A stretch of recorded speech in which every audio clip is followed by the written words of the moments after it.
पण हे इकडे लावून काय करणार आहेत, हे इकडच्या रिडिंग मॅनिप्युलेट करणार आहेत, जेणेकरून दाखवतील की आमच्यामुळे काहीच पोल्युशन होत नाही, सगळं व्यवस्थित आहे, छान छान.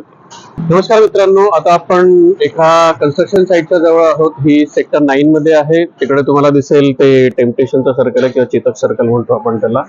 आणि हे इकडे मेघमल्हार आहे. इकडेच कन्स्ट्रक्शन ऍक्टिव्हिटी चालू आहे. बरेच बिल्डर आहेत. मला वाटतं एक सिटी इन्फ्रा आहे आणि एक नीलकंठ सुद्धा, आणि इकडे सुद्धा एक कन्स्ट्रक्शन चालू आहे. हा जो मीटर आहे तो काही नॉर्मल डिस्प्ले नाही आहे. याच्यामध्ये जी काही हवेची गुणवत्ता आहे ती दाखवली जाते. पण तुम्हाला जे बघायचं आहे ते आहे PM 2.5 आणि PM 10. आता हे जे इंडिकेटर्स आहेत हे आहेत आपल्या आरोग्यावर परिणाम करणारे. PM 2.5 म्हणजे काय, 2.5 मायक्रॉन पेक्षा जी छोटे धुलीकण असतात त्याला PM 2.5 म्हणतात. आणि हे धुलीकण या अशाच कन्स्ट्रक्शन साईट मधून जनरेट होतात. हे जे पार्टिकल्स आहेत हे सरळ आपल्या फुफ्फुसामध्ये जातात आणि तिकडून आपल्या रक्तवाहिन्यांमध्ये प्रवेश करतात. आणि PM 10 आहेत हे त्याच्यापेक्षा थोडेसे मोठे धुलीकण असतात, पण हे सुद्धा आपल्या म्हणजे श्वासाद्वारे फुफ्फुसामध्ये जातात. त्याचा प्रॉब्लेम असा होतो की PM 2.5 चा गंभीर परिणाम मुलांवरती होतो, लहान मुलांवरती आणि म्हाताऱ्या माणसांवरती. त्याच्यामध्ये अस्थमा, श्वसनाचे आजार हे सगळं होऊ शकतं. वयस्कर जे लोक आहेत त्यांना हार्ट अटॅकची सुद्धा समस्या होऊ शकते. आता PM 2.5 ची जी रिडिंग आहे ती आयडियल रिडिंग आहे, ती 60 असायला पाहिजे. 60च्या वरती असेल तर ते घातक आहे. आणि तुम्ही आता बघू शकता ही रिडिंग आहे ते 206 आहे, 200च्या वरती आहे. म्हणजे हवेची क्वालिटी आहे ती एकदम खराब आहे इकडे. आणि PM 10चं पण तुम्ही बघाल ही रिडिंग असायला पाहिजे 100 आहे, म्हणजे ठीकठाक आहे असं म्हणता येईल. चांगली पण नाही म्हणता येणार, ठीकठाक. आणि इकडे तुम्ही बघाल तर ती 238 वर आहे. म्हणजे इकडे जी हवेची गुणवत्ता आहे ती एकदम खराब आहे. आणि यांनी एअर क्वालिटी स्टँडर्डचे सगळे व्हायोलेशन म्हणजे सगळे नियम म्हणून धाब्यावर बसवलेत, मोडून टाकलेले आहेत.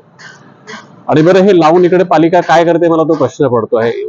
जर का एअर क्वालिटी इतकी खराब आहे तर ह्यांना कन्स्ट्रक्शन का करून दिलं? ह्यांना ऍक्च्युअली खरं तर सील ठोकायला पाहिजे. या सगळीकडे असं पण करायला पाहिजे की जे कन्स्ट्रक्शन ऍक्टिव्हिटी आहे ती एक आठवड्यासाठी पॉज करून ठेवायला पाहिजे. म्हणजे तुम्ही एक आठवडा गॅप देऊन कन्स्ट्रक्शन करा, कारण त्या एका आठवड्यामध्ये ही सगळी धूळ आहे ती सेटल होऊ शकते, पोल्युशन बऱ्याच प्रमाणात कमी होऊ शकतं.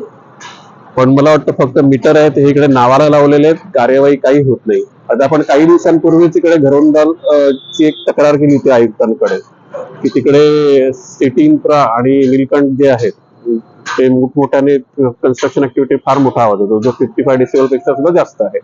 म्हणजे तो रेसिडेन्शियल एरियामध्ये त्याच्यापेक्षा जास्त आवाज होता कामा नये, म्हणजे तो गोंगाट आहे, त्रास आहे. आता इकडे ही मशीन लावली बघा, ही मिस्ट मशीन आहे. ही मशीन इकडे काय लावलेली आहे बरं, म्हणजे ह्या मीटरच्या बाजूला लावून ठेवली आहे जेणेकरून या मीटरची रिडिंग कमी राहील.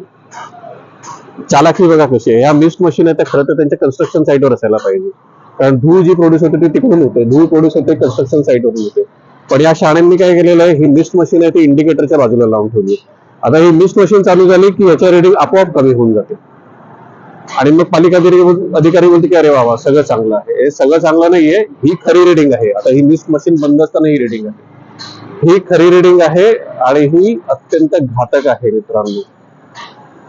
ही मिस्ट मशीन चालू झाली ना की हे नंबर सगळे खाली येऊन जातील, कारण ह्या मशीनच्या सेन्सरच्या आजूबाजूला तो प्रदूषणच नसणार आहे.